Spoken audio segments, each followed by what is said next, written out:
Today's highlight: on May the 16th, 1868, at the U.S. Senate impeachment trial of President Andrew Johnson, 35 out of 54 senators voted to find Johnson guilty of high crimes and misdemeanors over his attempted dismissal of Secretary of War Edward M. Stanton. Falling one vote short of the two-thirds majority needed to convict, the trial ended 10 days later after two other articles of impeachment went down to defeat as well. In 1703, old-style calendar, the Russian city of St. Petersburg was founded by Peter the Great. In 1939, the federal government began its first food stamp program in Rochester, New York. In 1946, the urban Berlin musical Annie Get Your Gun, starring Ethel Merman as Annie Oakley, opened on Broadway. In 1948, CBS News correspondent George Pope, who had been covering the Greek Civil War between communists and of Mount Everest. In 1988, the U.S. Supreme Court in California versus Greenwood, Deborah Wing Jackson is 52. Country singer Rick Trevino is 47. Olympic bronze medal figure skater Ashley Wagner. You know, there was a period of time when lots of little girls in grade school had the name Shirley. It's not so, and you know why that was, right? Shirley Temple. Yes, indeed. There were lots of Shirleys. It's a cute name. Okay, here's the, let's see, the day brief, or the brief for the day. Anyway, number one, need to know. Oh, here's a churchyard sale. I'll bet it's a big one. Sponsored by the United Methodist Men, is scheduled for Saturday at Campground United Methodist Church. It runs from 7:30 a.m. to 1:30 p.m. And the church is located at 4625 Campground Road. For more information, you can call 867-9436. The Battle of the Borders Step Show is scheduled for June 2 to 4 at 7:30 p.m. at the Sampson Middle School Gym in Clinton on West Elizabeth Street, and the event will feature elementary, middle school, high school, and community step scene from Clinton, Greenville, Rayville, Rocky Mount, Raleigh, Virginia, South Carolina, showcasing their steps. Doors open at 3:30 p.m. and then she'll tell me, and I never heard of it, never saw it, until I came here in county, that are improving the community's appearance. Well, we could certainly use a lot of that. There are more than a dozen award categories. For more information or to nominate a property, you can go to Fayetteville.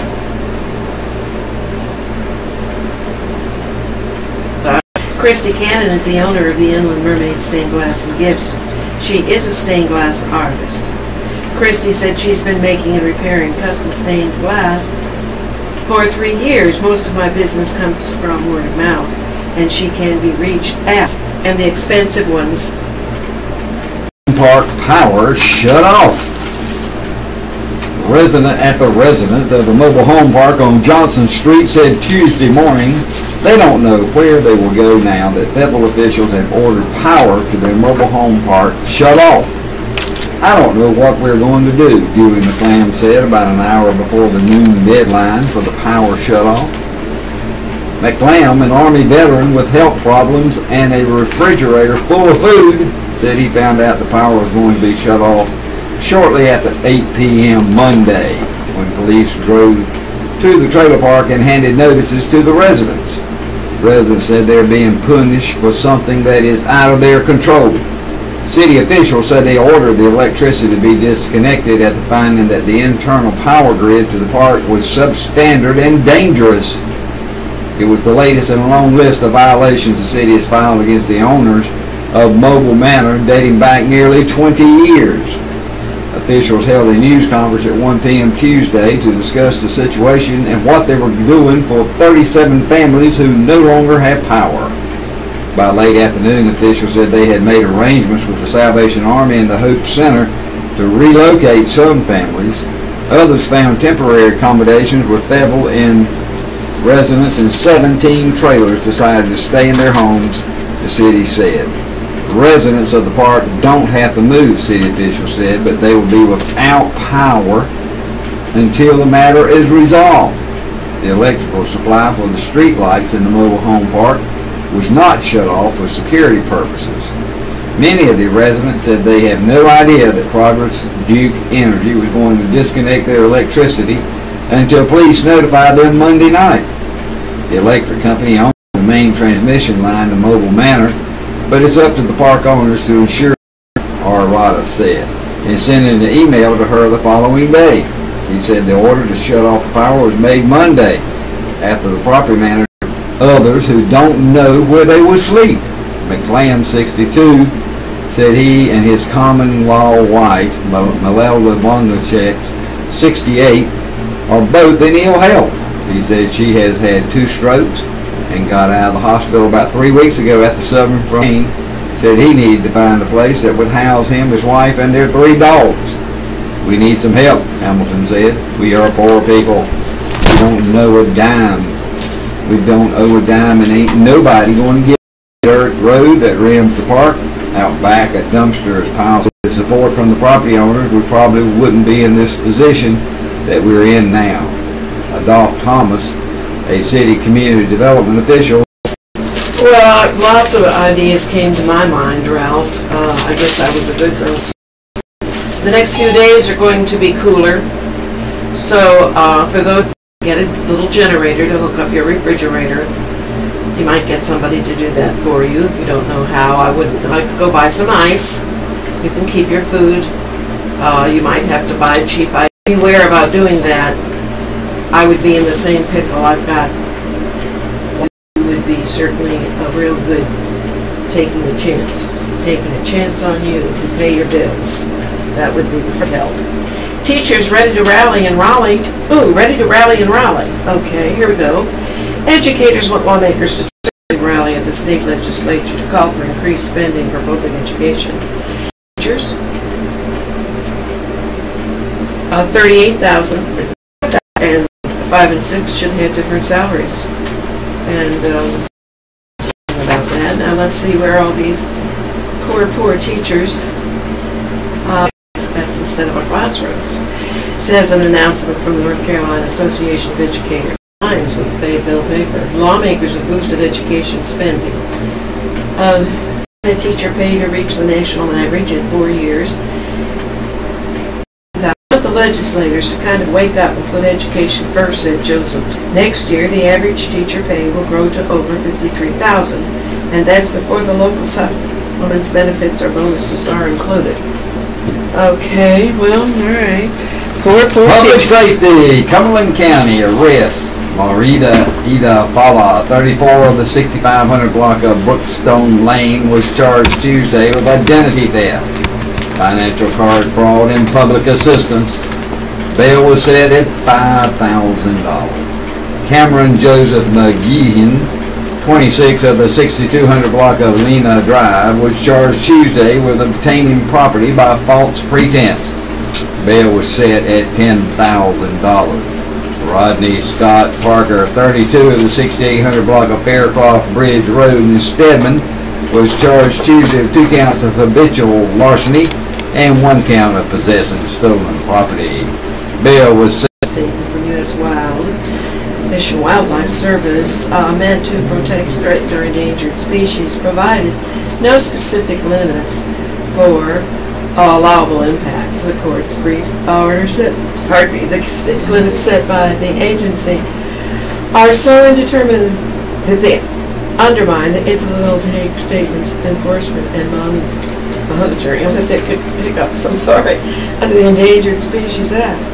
The Southern Environmental Law Center, which argued the case on behalf of Defenders of Wildlife, Virginia Wilderness Committee, and Sierra Club, said the order means all construction and any activity associated with the pipeline was halted immediately.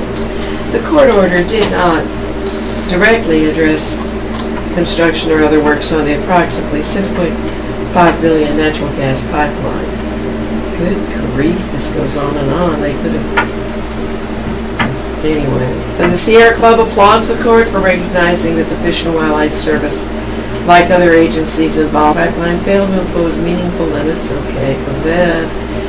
agencies appear, well, we knew that long ago, state agencies appear to have relied on FERC's flawed analysis of environmental owners meeting next week in Atlanta.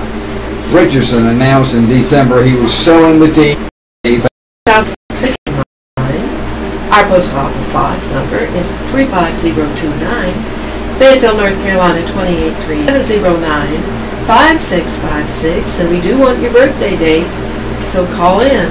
Your radio hosts today are Marty Baldwin and crimes during the meeting of the Community Conversations Coalition at the Haystack or Haystack. That's pretty useless. Police officers they joined as a way to fight back. She custodian encountered Pierre Kevon Miller, 33, of Castlefield Drive, acting strangely as he was walking in the cafeteria area about 8:15 a.m. according to reports. When asked why he was there, Miller said he was looking for his child. School administrators who did not know Miller then put the school on a lockdown and called 911, said Renata Clanton Moyd, spokeswoman for the Cumberland County Schools. She did not know whether Miller had a child who attended the school located on Byerley Drive, south of Hope Mills. Well, it sounds as if that was taken care of really fast. Good work. A Cumberland County deputy who serves as the school's resource officer for Grays Creek Middle School about a mile away responded, as did a canine officer who was at the sheriff's office training facility on Corporation Drive. An arrest document submitted by the deputy found Miller in the office going through the file cabinets. I gave Mr. Miller several verbal commands. He refused to comply, Dean wrote. Miller then shoved the deputy in the chest, the document said, and ran out of the office. Dean followed and wrote that he administered a shock to Miller with his taser stun gun. Miller, who was not armed, was in custody by 8:26 a.m. and the lockdown status was lifted. He is charged with trespassing, resisting arrest, and assaulting government officials. And bail, these are all misdemeanors? And bail was set at $5,000? No wonder we've got all these people wandering around that should be in jail. Good grief, $5,000. Wonder why he was there. Police seek help to ID vandalism suspect. Fayetteville police are asking for help in identifying a man who has vandalized signs, buildings, and fences in the area of Cape Fear Valley Medical Center since Sunday. We have had at least 6 reports over the past 2 days. The graffiti has been spray painted on Sandhurst and Cape Center drives, as well as Walter Reed and Rayford roads.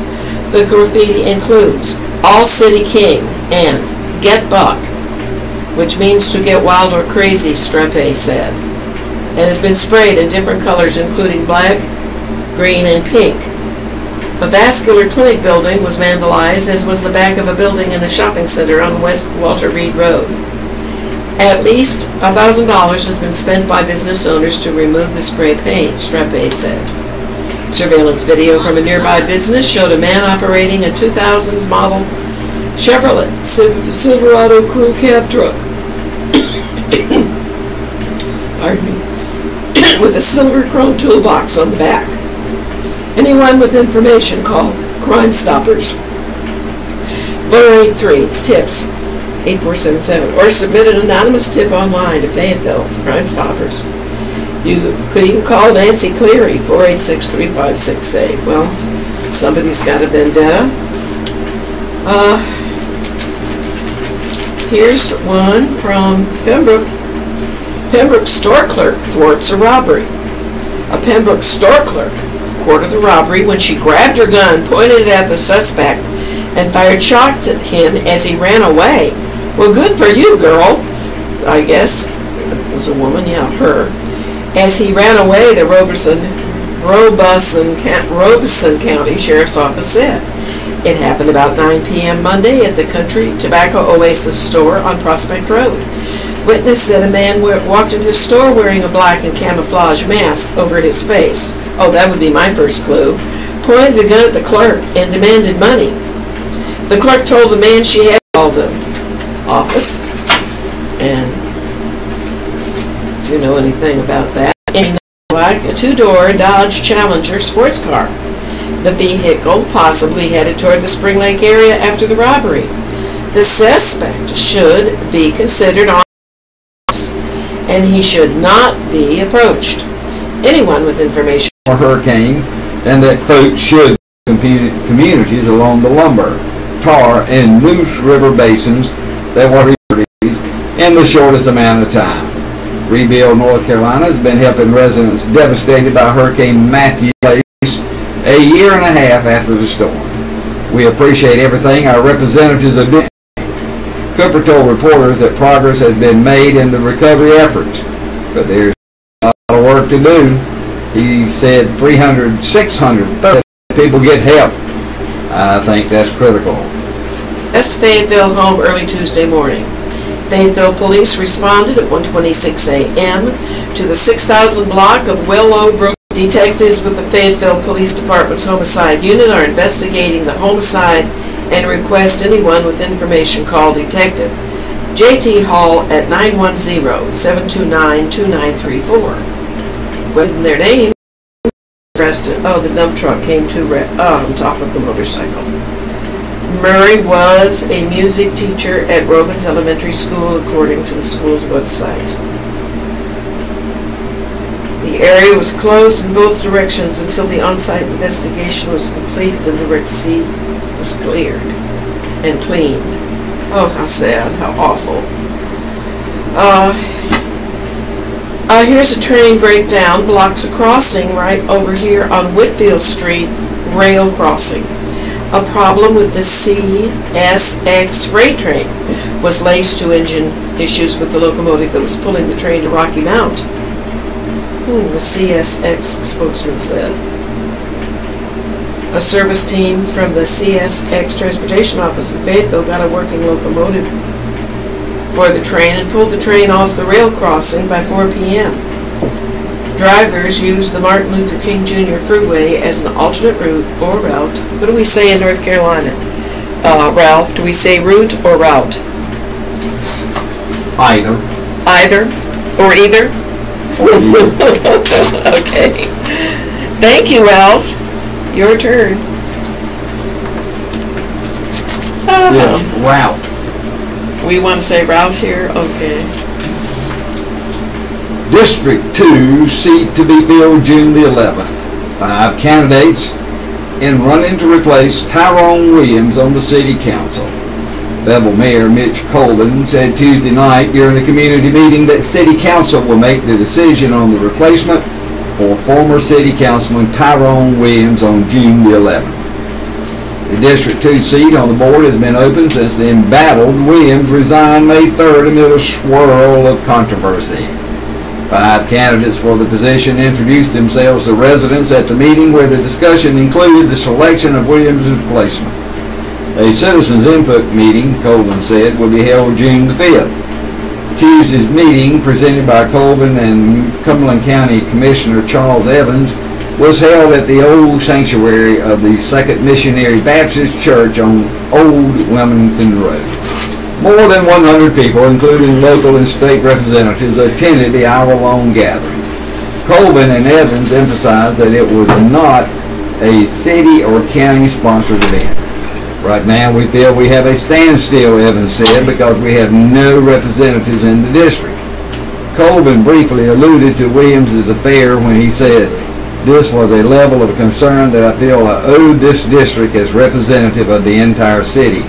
We have all endured a very tumultuous and trying time over the last several months with the situation with the representative of District 2.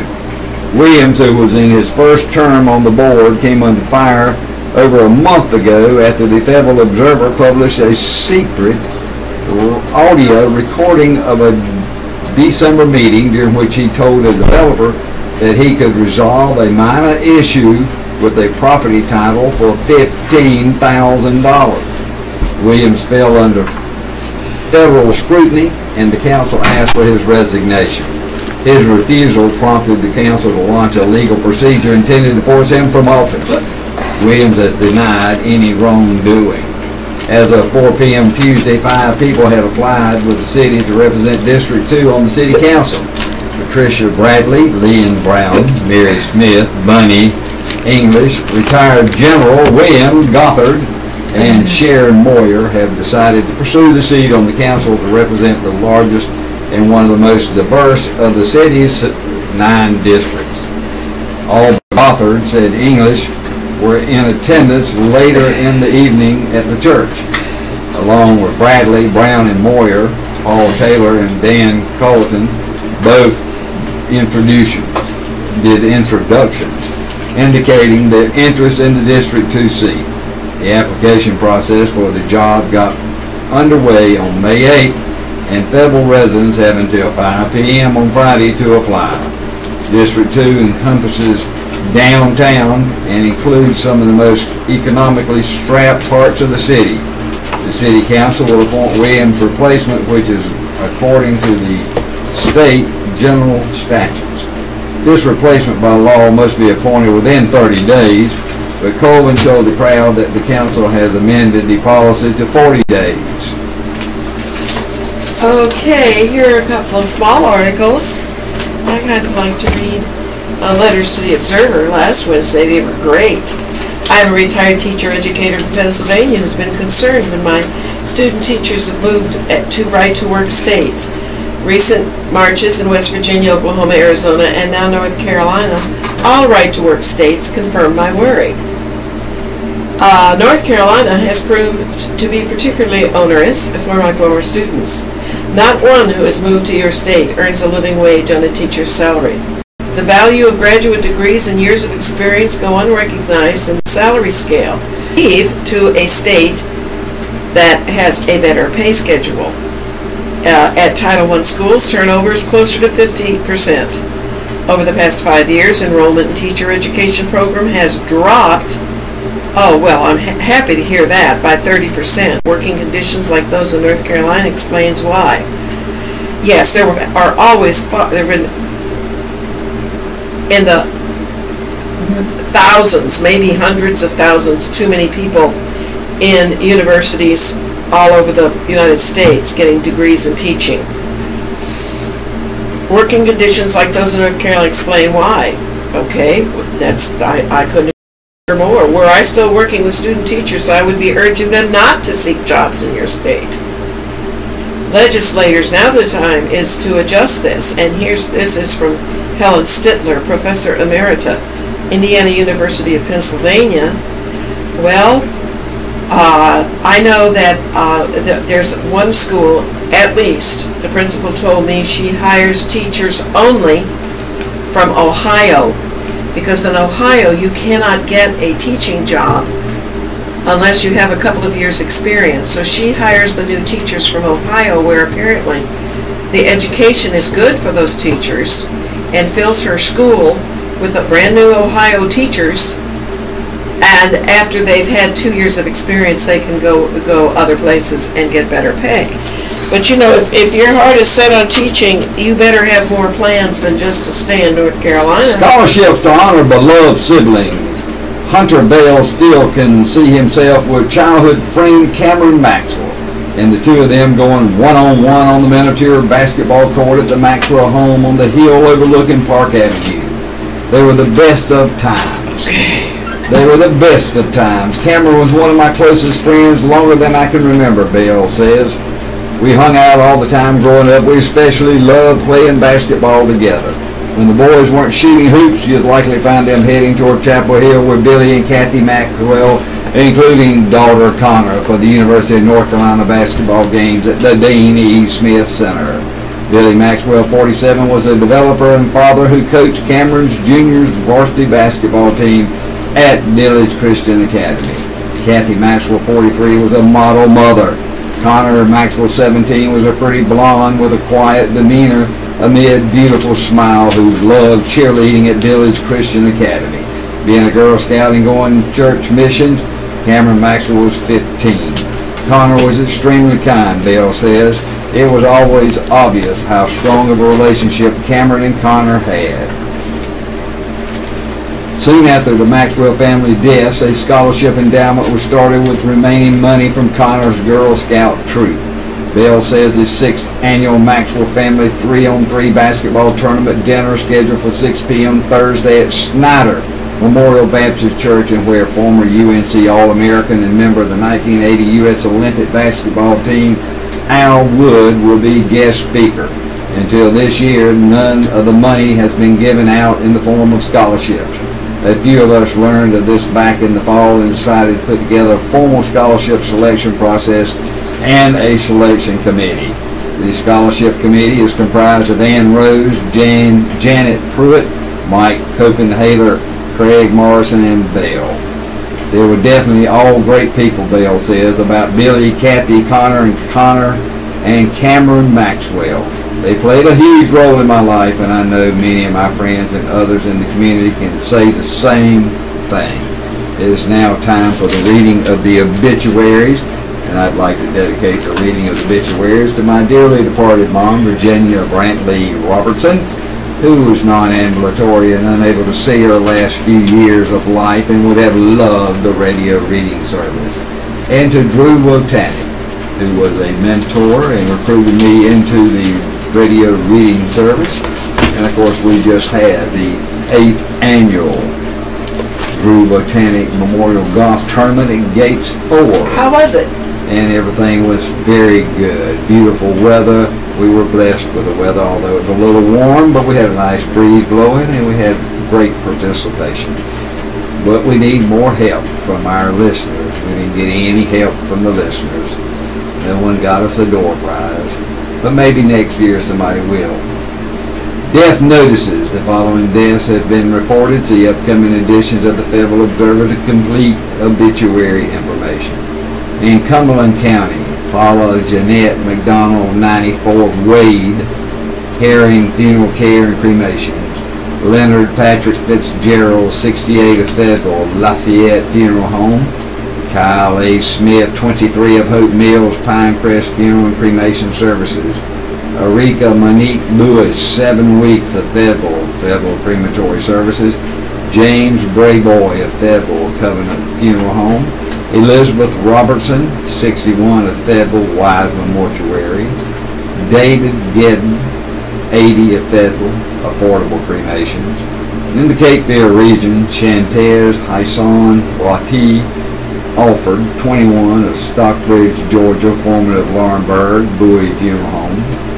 Abdullah Ekavera, 63, of Sanford Smith Funeral Home. Maria Elitha Mallard, 63, of Cameron Cox Memorial Funeral Home and Crematory, Bass. Darius Allen Moore, 71, of Four Oaks West and Dunn Funeral Home, Benson. Ned Worthington Priest, 89, of Clarkton, Bladen, Gaskin. Funeral Home funerals today: Ryan Tabitha Alton, 39, of Rayford, 10 a.m., Fayetteville Community Church. Burial, St. Mary's Christian Pentecostal Holiness Church Cemetery, Lafayette Funeral Home. Murphy, Eloise Murphy, 94, of Eastover, 1 p.m., Salem United Methodist Church, Burial, Lafayette Memorial Park. Sullivan's Highland Funeral Service and Crematory. David Vega, 60, of Rayford, 6 p.m., Lafayette Funeral Home, Lafayette Funeral Home. In Cumberland County, John G. Bowers, John Gregory Bowers, of Fayetteville, North Carolina, passed away May the 11th. He was 33 years old. A celebration of Jory's life will be held at St. Andrew's United Methodist Church in Fayetteville on Thursday. The family will receive friends beginning at 5:30 with a memorial service to follow at 7. All are welcome to attend. In lieu of flowers, donations may be sent to UVA Wise John Burton Class of 1956 Scholarship Fund, College Place, Wise, Virginia. Arrangements by Jernigan Warren Funeral Home. Lucille Morris Watson.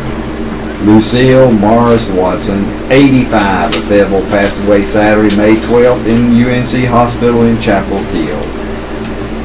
Funeral services will be Thursday, May 17th at 11 a.m. at Lafayette Memorial Baptist Church with the Donald Dr. Ronald M. Henson officiating. The burial will follow in Lafayette Memorial Park. The family will receive friends at the church 1 hour prior to the service on Thursday. Arrangements by Jernigan Warren Funeral Home. Jennifer D. Shook. Jennifer Daniela Shook, 39, unexpectedly passed away on Monday, May 7th at Cape Fear Valley Hospital in Fayetteville. The family will receive friends Wednesday, May 16th at Jernigan Warren Funeral Home from 6 to 8 p.m. A celebration of life will be held Thursday, May 17th at 3 p.m. at Jernigan Warren Funeral Home. Arrangements by Jernigan Warren Funeral Home. David F. Folima. David Folima, 61, passed away in his home on May 9th. He was the husband of Tanya Folima, and they shared 22 years together. Graveside funeral and burial with military honors will be held on Tuesday, May 22nd at 2 p.m. in Sandhill State Veteran Cemetery on Fort Bragg. In lieu of flowers, donations may be made to Adcock Funeral Home in Spring Lake to aid with funeral expenses. Condolences may be made at adcockfuneralcrematory.com. Marilyn K. Leader. Marilyn Ketchum Leader, 92, passed away April the 19th in Fayetteville. She was born on November the 6th, 1925. These are being held May the 19th. Visitation to follow at Galatia Presbyterian Church in Chapel, Morgan.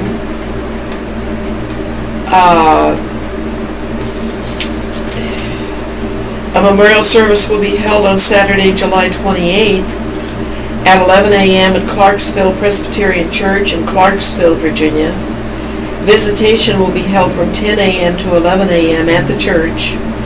Burial will be at the Oakhurst Cemetery in Clarksville, Virginia. Norris Funeral Services Incorporated of Martinsville, Virginia is serving the Jones family. Online condolences may be made at www.norrisfuneral.com.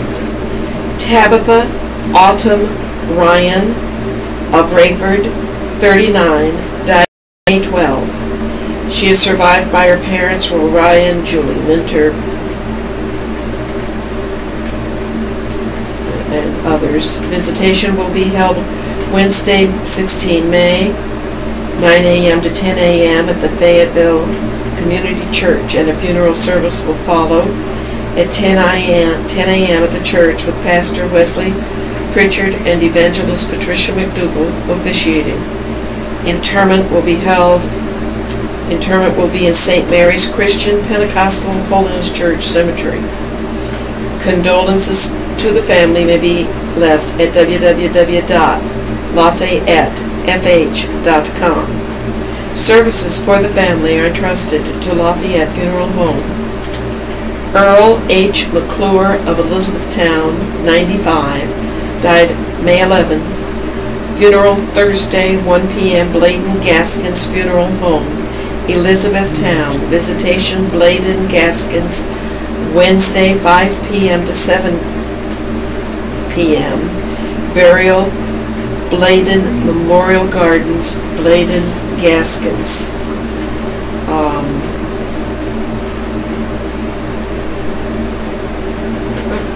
Golly, I don't think I read this one. Edith Tessler Bauer, or Bear, Raleigh. Edith Tessler Bear, 99. Wow, passed away peacefully in Raleigh, May 13. She was born in Atlanta, Georgia, to Jenny and Abraham Tessler on May 4, I think it says, 1919. My. A graveside service will be held at Bethesda Cemetery, Gale Street, Fayetteville, North Carolina. Gale Street, Friday, May 18 at 12 noon. Arrangements by Jernigan Warren Funeral Home, Fayetteville, North Carolina. In lieu of flowers, contributions can be made to the charity of your choice. And My goodness sakes alive. Imagine that. She lived to be 99. And here is our Billy Graham for today. Ask God to help get your life back in balance. Well, this would be good for everybody. Everybody could use a little of this. Let's see. My wife thinks I'm spending too much time at the gym. I go there most days for a couple of hours, usually after work. But what's wrong with that? God wants us to take care of our bodies, doesn't He? From MJ. Yes, of course God wants us to take care of the bodies He has given us. The proper exercise is certainly part of this. The Bible says, you are not your own. You were bought at a price. Therefore, honor God with your bodies. At the same time, I strongly urge you to take seriously what your wife is saying and ask yourself why you're spending so much time. Frankly, the reasons may be hard for you to face, but you need to do it anyway. Both for your sake and the sake of your marriage and family, are you seeking to escape from your responsibilities at home? Has the gym become your social life? Have you become too preoccupied with your physical appearance? Whatever your reasons, face them honestly. And if they need correcting, ask God to help you get your life back in balance. Your family needs you and you need them. Don't let anything come between you and your responsibilities at home. Don't become an absentee husband or father. Most of all, has this taken the place of God in your life? God not only gave us the body and a mind, but He also gave us a soul so we can know Him. Make Christ the center of your life, and then make it your goal to live for Him. The Bible says, for physical training is of some value, but godliness has value for all things, holding the present life and the life to come. Okay, that's probably good advice. Search begins for recipes to replace lost heirlooms. This is Dear Abby. Dear Abby, due to some unfortunate familiar family circumstances, I was devastated to discover that nearly all of my boxes of cherished recipes had been destroyed. I am now starting over from scratch to collect recipes I can pass down to my children. Most of my family members have died, so they can no longer be a resource for the traditional dishes I grew up with. I saw a post online a while back about a cook booklet set you were offering. Is it still available? And how much does it cost? It would mean a lot to me to be able to share some of your favorite recipes with my kids and youngest relatives. Lori in Encino, California. Dear Lori, having been a compulsive recipe collector for many years, I can imagine how frustrating it was to discover your recipes were gone. I hope my recipe booklets will start you on your way to rebuilding your collection. Many readers have written to tell me that my recipes are great for entertaining and actually save calories when they're divided among a greater number of guests. The raw apple cake serves 16. Remember, an apple a day keeps the doctor away. Think of the fiber. The pecan pie has taken blue ribbons in county fairs. Others were featured on the covers of women's magazines. My cook booklet set contains more than 100 tasty recipes for soups, salads, appetizers, main courses, and desserts that can be used when friends and family get together to celebrate holidays and special occasions. Once you start reviewing Cook Booklet 2, you will see that a sweet tooth runs in my family. The cook booklets are sold at a set and can be ordered by sending your name and address, plus check a money order for $14. The Dear Abby Cook Booklet Set, P.O. Box 447, Mount Morris, Illinois. I hope you will enjoy all the recipes because dinner guests, family members, as well as other readers have raved about them.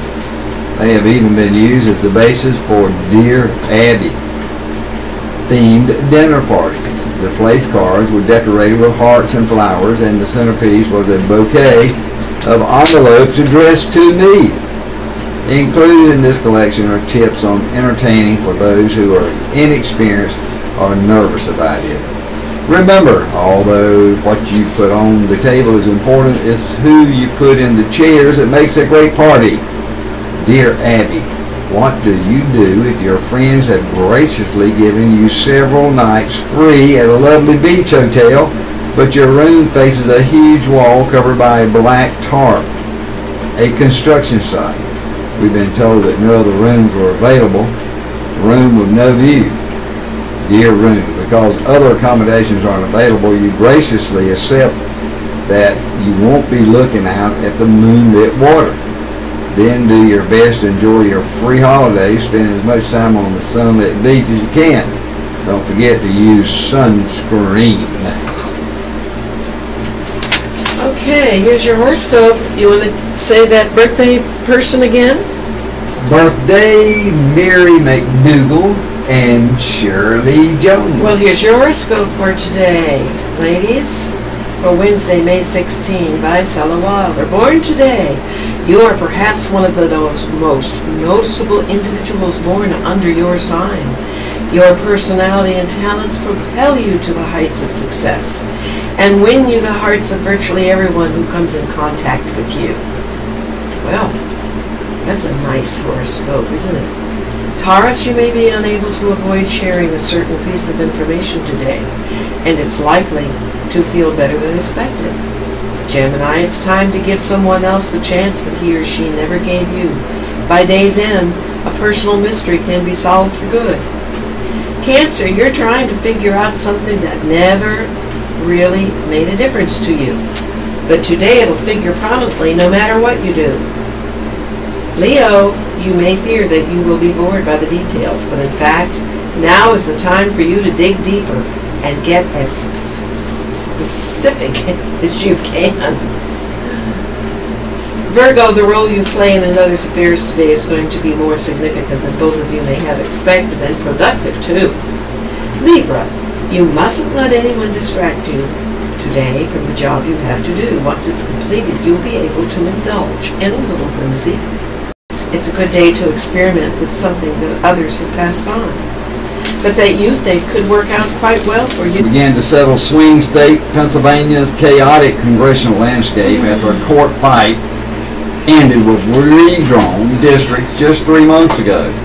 Pennsylvania primary voters selected President Donald Trump's pick to be the Republican nominee for the U.S. Senate. Idaho voters are set to pick their Republican gubernatorial candidate, while heavily Republican Nebraska and Democratic-leaning Oregon are also holding primaries Tuesday. A look at some of the key races. Pennsylvania scramble. Republicans outnumber Democrats in Pennsylvania's House delegation, though a new congressional map is making the state a focal point of Democrats' efforts to reclaim House control in November. 84 candidates are running in 18 House districts in light of new court-ordered, redrawn congressional district maps in February. That's more than any time since 1984, when Pennsylvania had 23 seats in the House. 5 of Pennsylvania's 13 GOP House members have quit or not running again, helping create 7 House vacancies, the most in Pennsylvania since 1976. Moderate Charlie Dent is abandoning Pennsylvania's new 7th district, where Hillary Clinton received more votes than Trump, who carried Pennsylvania. 6 Democrats are running in the district, which reunified Democratic-leaning cities in the east and cut out some of the Republican-leaning central Pennsylvania. 10 Democrats are running in suburban Philadelphia's 5th district, where Representative Patrick Meehan resigned last month amid allegations he sexually harassed a former employee, and where Clinton also beat Trump. Barletta, Trump's pick for the Senate.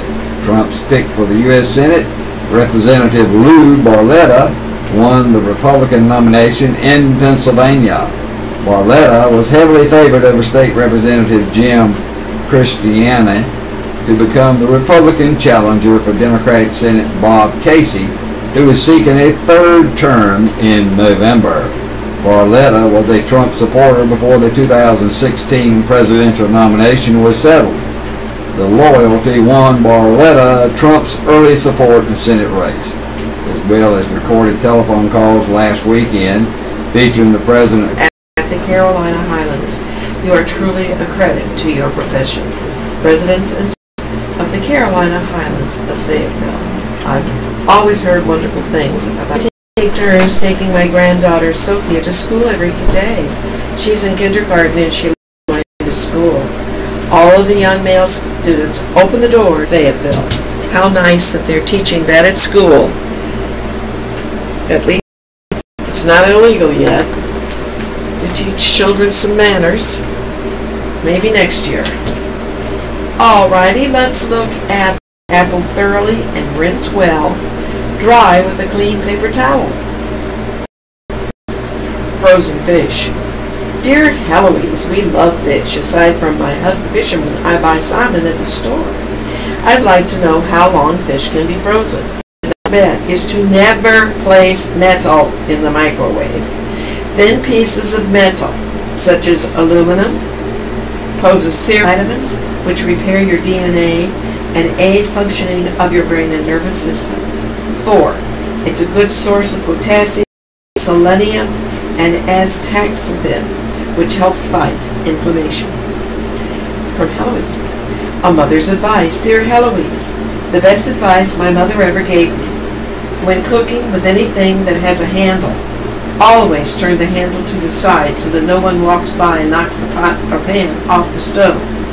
Always roll pie dough from the middle. And last, always stir gravy in the same direction if you want it to brown. And don't stir it constantly. Alright.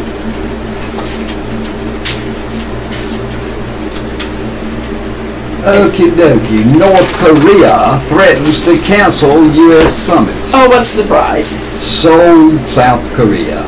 North Korea canceled a high-level meeting today of South Korea and threatened to also call off a historic summit planned next month with the United States due to ongoing military exercises between the South and the U.S. South Korea's Yonhap News Agency reported.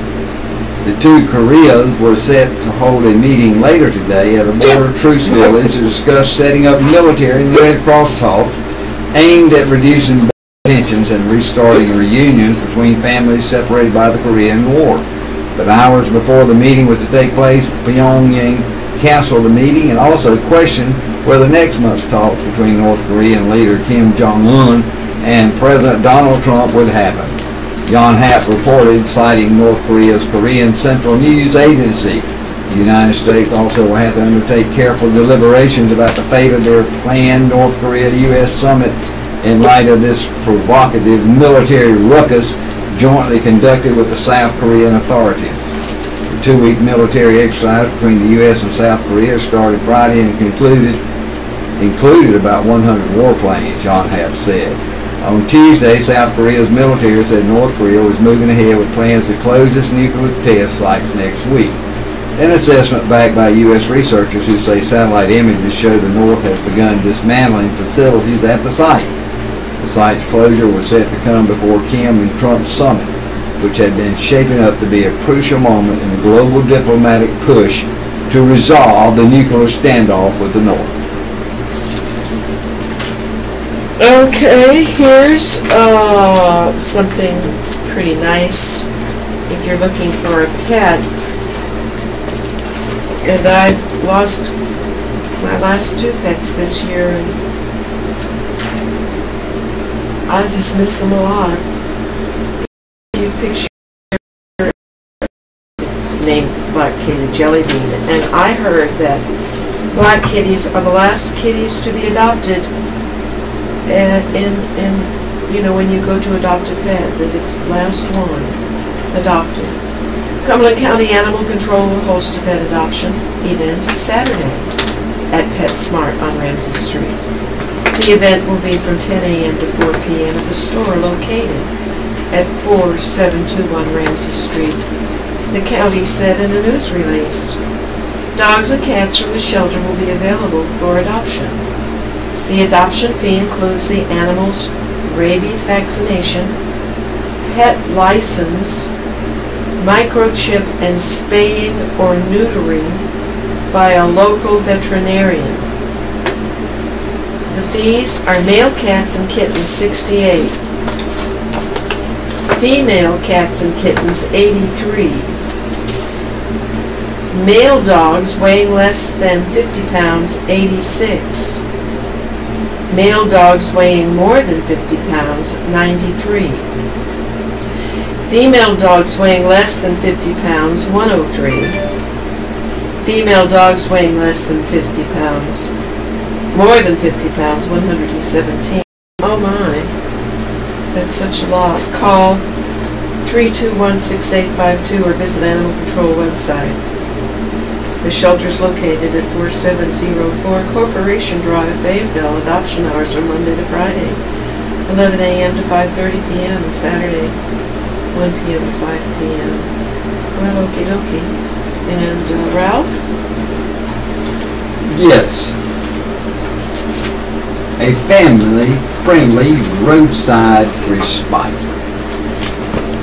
Bill Kemper, square-foot clubhouse with a wraparound deck and with rocking chairs for relaxing and socializing. We began the business with Sporting Clays, which is a mile loop course. In 1999, we built a pro shop with a gun room.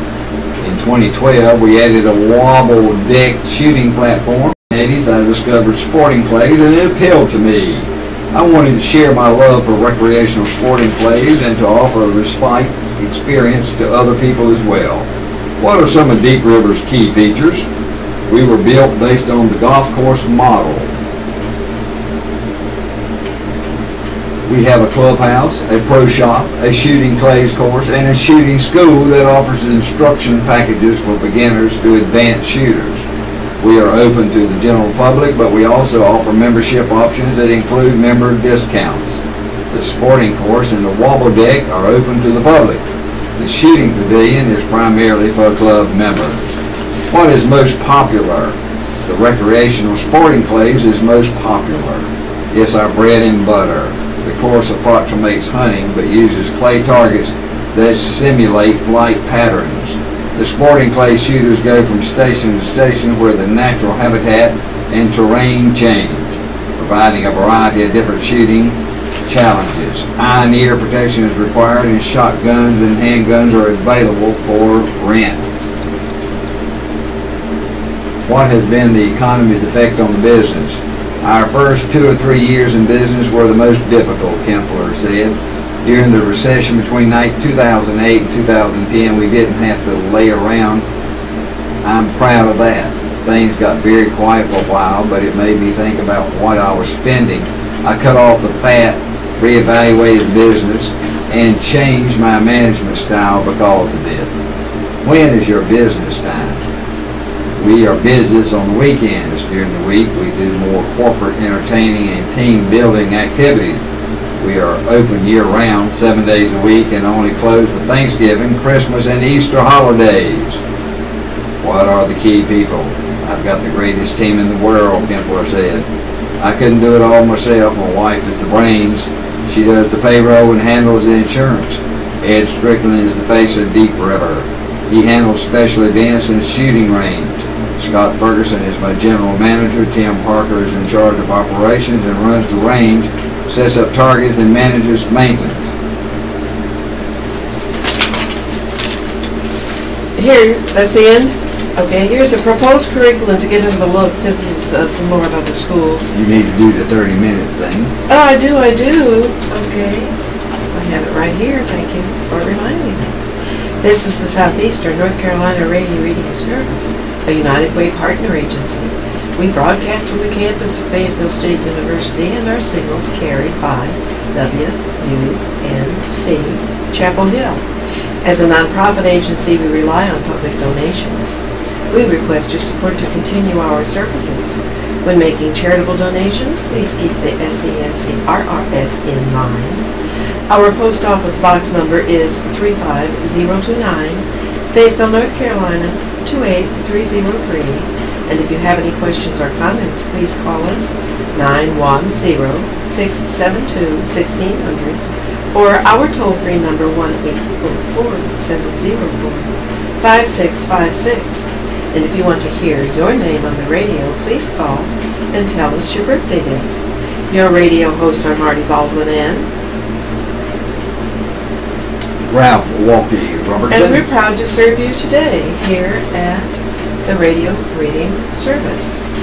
And here is a proposed curriculum for the schools to get a little look. Okay, everybody's got something to say about the public schools. The Cumberland County Board of Education's Curriculum Committee decided Tuesday to give further consideration to a new curriculum for the English and Language Arts program. Let's see, the committee, did you have to speak English? The committee had indicated last month it wanted to wait until Marvin Connolly Jr. begins his duties as superintendent in July before making a decision on the new curriculum. Well, I would suggest that all English teachers know how to speak general standard English. Very good. Interim Superintendent Tim Kinlaw asked during the school board meeting Tuesday that the committee talk about the issue further at its next meeting. Last month, members of the committee took issue with the process that staff members use to decide on the proposed curriculum. A task force that had worked on the issues only had some principals on it. Board members and committee chairman Judy Musgrave said that she had gotten a number of calls from principals saying the proposed curriculum was not their choice. She said the curriculum is going to cost millions of dollars. Oh, how interesting. I wonder where they're going to get that. Kinlaw said Tuesday that he takes responsibility for the process used to determine the curriculum. He said he understands the respects the committee's decision to wait for Connolly, but the future superintendent had attended a cabinet meeting when it was discussed. Kinlaw said principals had told him they needed the resources.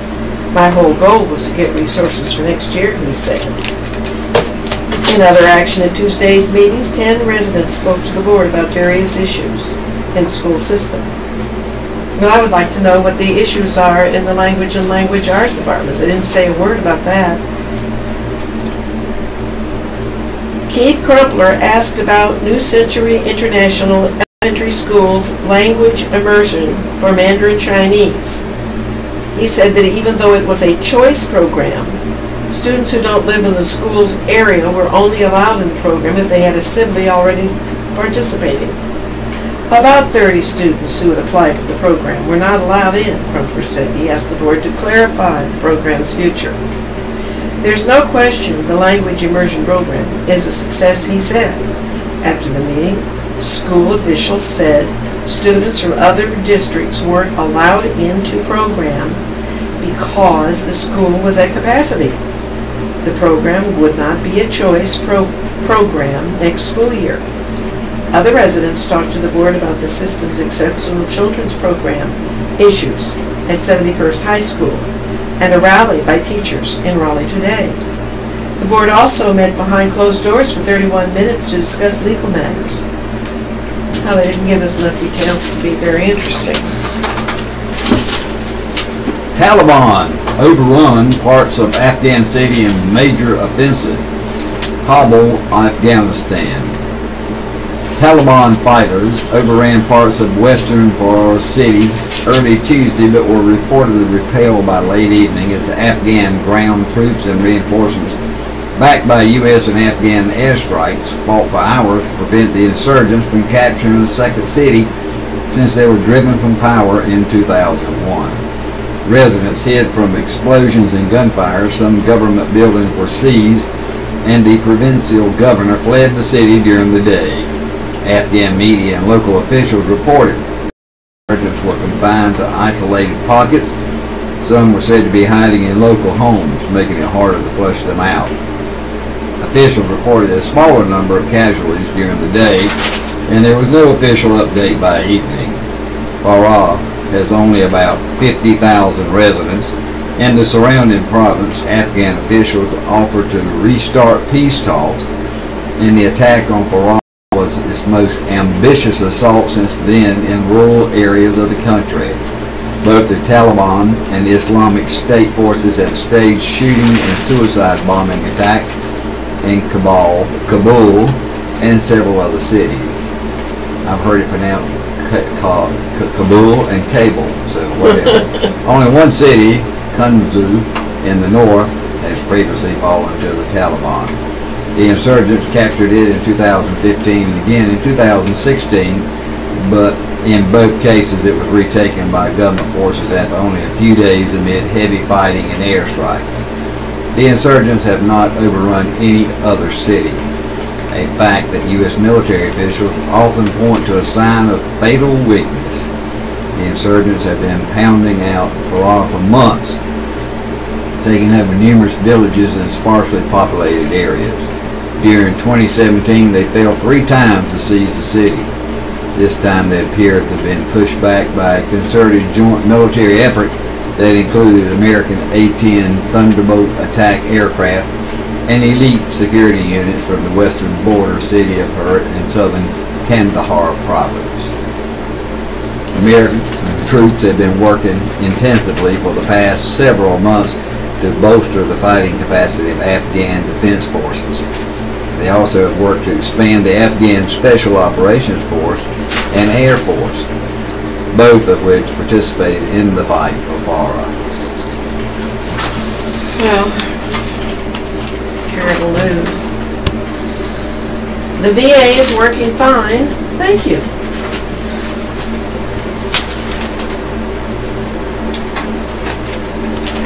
This is written by Dr. Andrew J. Cohen, a former chief of nephrology at the Providence VA Medical Center in Rhode Island, where he continues to practice, and professor of medicine at Brown University's Alpert Medical School, and it is about the VA.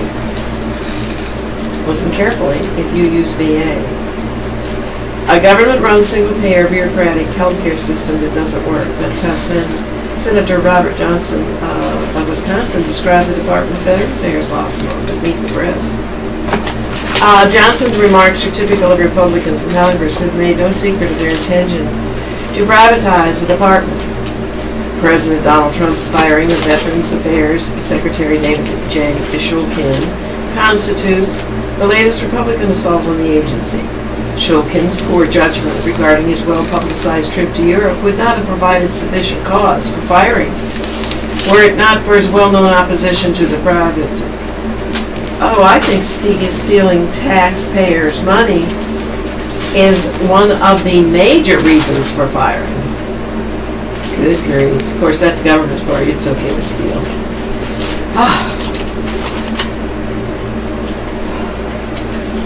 He was Secretary Stephen Mnuchin's use of government aircraft or EPA Administrator Scott Pruitt's need to fly first class. Oh my God, these people are so important, aren't they? What is clear that the dismantling of VA is desirable to Republicans because of what it represents: a successful, public-funded, integrated healthcare system. Yes, I said successful. Sure, VA suffers from bloated bureaucracy. Delays in getting appointments with primary care providers have been subjected to considerable scrutiny. But doctor shortages plague U.S. healthcare as a whole. Just ask anyone who's seeking a new primary care physician. VA provides much-needed care to complex, chronically ill, and largely elderly population. The abundance of published peer-reviewed data indicates that VA care is comparable, or in many cases superior, to that of the private sector. An independent assessment of VA by the consulting firms of Grant Thornton and McKinney and Company, along with Rand and Mitra Company Corporation, found that compared with private sector care, number 1, VA post-operative complications were lower. Number 2, VA inpatient care was more or as effective. Number 3, VA hospitals were more likely to follow best practices for prevention of catheter-related infections. Next, VA mortality rates decline more rapidly for some conditions. Veterans in nursing homes were less likely to develop pressure scores. Plus, VA outpatients received better follow-up care, better mental health and obesity counseling, and better blood pressure control. Next, Elderly VA patients were less likely to receive medications that could make them sicker. You have to be careful when you're old that you're not taking medications that can make you worse. For more than 40 years, I've practiced as a kidney specialist, largely in the world of private insurance and Medicare. 10 years ago, as part of my employment in Brown University Medical School affiliated practice, I became section chief of nephrology at the Providence VA Medical Center. Having worked in both worlds, I can say with full confidence that the care of veterans with complex medical conditions, such as chronic kidney disease, in VA facilities is generally far superior to that of private health care. That's because VA coordinates care among many needed providers via its system-wide electronic medical record and at a lower cost. Collaborative care coupled with lower drug costs, unlike Medicare. VA negotiates drug prices with pharmaceutical companies, makes VA highly cost-effective, and VA circumvents profit-driven decision-making which permeates the U.S. healthcare system. Recent research in the Journal of the American Medical Association illustrates this well. A study looked at more than 11,000 veterans with kidney failure, age 67 or older, receiving kidney care through either VA or Medicare providers. While those treated by Medicare physicians were more likely to be started on dialysis regardless of coexisting conditions such as dementia and metastatic cancer. Starting route to home. Head southeast on Murchison Road. 2-year mortality was substantially lower in those treated in VA facilities, despite an equivalent severity of illness. This study confirms my personal observations over many years. In the private sector, kidney specialists are more likely to expedite dialysis in sick elderly patients despite the absence of clear benefit. This is because transferring patients to dialysis is both easier and more lucrative for kidney specialists. The JAMA study demonstrates that while fighting for the right care, avoiding potentially toxic drugs and procedures have long understood, contrary to unsubstantial claims, VA provides clinically appropriate and often superior medical care. Republicans don't want you to know about this. Why? Because VA represents something they fear, a single-payer health system that works. Well, who knows? Next. Facebook acknowledges it's better at policing nudity than hate speech. Getting rid of racist, sexist, and other hateful remarks on Facebook is challenging for the company because computer programs have difficulties understanding the nuances of human language. In a self-assessment, Facebook said its policing is better at scrubbing graphic violence, gratuitous nudity, and terrorist propaganda. Facebook said the automated tools detected 86% and 99.5% of the violations in those categories. Well, hate speech, Facebook's human reviewers, and computer algorithms identified just 38% of the violations. The rest came after Facebook users flagged the offending content for review. Tuesday's report was Facebook's first breakdown on how much material it removes from violating its policies. The statistics cover a relatively short period from October 2017 through March of this year and don't disclose how long, on average, it takes Facebook to remove material violating its standards. The report also doesn't cover how much inappropriate content Facebook missed. The increased transparency comes as the Menlo Park, California company tries to make amends for a privacy scandal triggered by loose policies that allowed a data mining company with ties to President Donald Trump's 2016 campaign to harvest personal information on as many as 87 million users. The content screening has nothing to do with privacy protection, though, and is aimed at maintaining a family-friendly atmosphere for users and advertisers. The report also covers fake accounts, which has gotten more attention in recent months after it was revealed that Russian agents used fake accounts to buy ads to try to influence the 2016 elections. Facebook previously estimated fake accounts as accounting for 3% to 4% of its monthly active users. Tuesday's report said Facebook disabled 583 million fake accounts during the first 3 months of this year, down from 694 million during the previous quarter. Facebook said the number tends to fluctuate from quarter to quarter. Facebook said more than 98% of the accounts were caught before users reported them. And here is an opinion from, what does it say? Schools pollution top list of legislative needs. Well, I guess it could be from, yes, it's North Carolina. Well, I'm surprised that there isn't any outrage about the pollution. But I think North Carolina people are very apathetic, and we just accept any kind of pollution. Been going on forever. Well, it's likely to be a little crowded in Raleigh today when the General Assembly returns to the Legislative Building for its even-year short session. About 15,000 teachers are expected to be there to greet them and make a vocal point about inadequacy of the resources lawmakers have provided for the state's public schools. We're not at all sure how carefully our legislators will want to listen. From what we've seen in advance, the reaction will depend on a political party. The Democrats are supportive but have little say in the matter.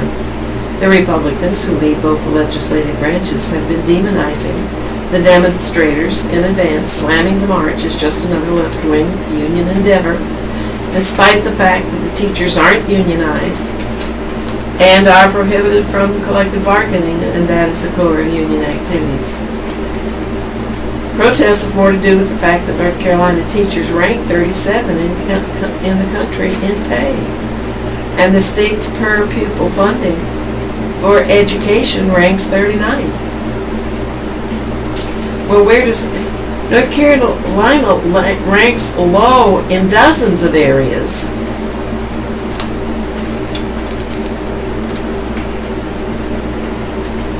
During the session that begins today, we'd like to see lawmakers drop the bad-mouthing and instead seek ways to better support the public education system that is essential to our continued economic growth. Where else are we going to get the well-educated workforce that will continue to drive our economic expansion? And like every other industry, the teacher market is competitive. Our best and brightest will go elsewhere if they can make substantially better money. And right now we're nearly surrounded by better paying elsewheres. Yeah, I know places where the pay is double. But the teachers probably have to pass certain tests, and it's probably rigorous. Governor Roy Cooper is surrounded by better paying, we're surrounded by better paying elsewheres. Governor Roy Cooper has sent legislative leaders proposed budget that would substantially improve funding for public education, but House Speaker Tim Moore and Senate Leader Phil Berger pronounced the plan dead before they saw it. Cooper wants to hold up on a scheduled cut in the state's corporate tax rate, which is a reasonable move given that our corporate rate is already the lowest in the country by 2 percentage points. Cutting it further not only prevents better funding for education, but it also could cause serious government funding problems in the event of an economic slowdown in the future. We'd be much better off if lawmakers would make bigger investments in education now, while we continue to have revenue surpluses. We're hoping they'll make other investments as well. They should begin with restoring the debilitating budget cuts imposed on the state's environmental regulators in this post-recession era. Come to North Carolina and get poisoned by the air or the water. The Department of Environmental Quality staff has struggled to determine the scope and severity of the pollution emanating from the Chemours plant just south of Fayetteville, which has been spreading emerging contaminants over the countryside around the plant and dumping them into the Cape Fear River is 20 or 30 years long enough to get a study? Although the chemical Gen X used in high production of Teflon and related coatings has been the highlighted pollutant, there are at least 32 related compounds out there in the environment, some at much greater concentrations. The state's response to the problem would make a textbook illustration of what happens when a state abandons its responsibility to protect its citizens from poisons in their air and water supply. And that's exactly what has happened in North Carolina. The state takes a very poor position. We've got to do better. Well, doing better, we've got to do 1,000 times than better. But based on their track record and statements so far, they may not deal with either of those issues. We'd like to see we'd like to see them begin moving toward expanding Medicaid too, but we know that's also a dream, despite the continually growing body of evidence that the program improves health, saves money, and has kept a lot of smaller rural hospitals from failing. Our best hope, really, is that the General Assembly adjusts the budget, give a little more to education, and maybe the Gen X battle. Well, the Gen X battle hasn't even begun. And then go home without any further mischief, like judicial restricting and things like that. Maybe if there are a few good shake-ups at the polls in November, we'll get a 2019 assembly that wants to solve problems and make us the envy of the South again. Well, Food ad time. Public. $3 shrimp skewers. Save up to $1 on 2. Previously frozen. Farm. 2 ounce each. Pepper Ridge Farm buns or rolls, 2 for $5. Bush's Best Baked Beans, $5. All this is the Public Deli American Chicken Salad Sandwich, $2.99. Bottom sirloin flat steak, $7.99 a pound. All of this at the Public Boneless Skinless Chicken Breast, USDA Grade A, 97% fat-free, save up to $3.43 a pound. That's $3.43 a pound saved. What about Memorial Day cookout? Buy all your stuff at the Public and save money. Armed Forces Day, May the 19th. To our friends, family, and associates who serve, we salute you.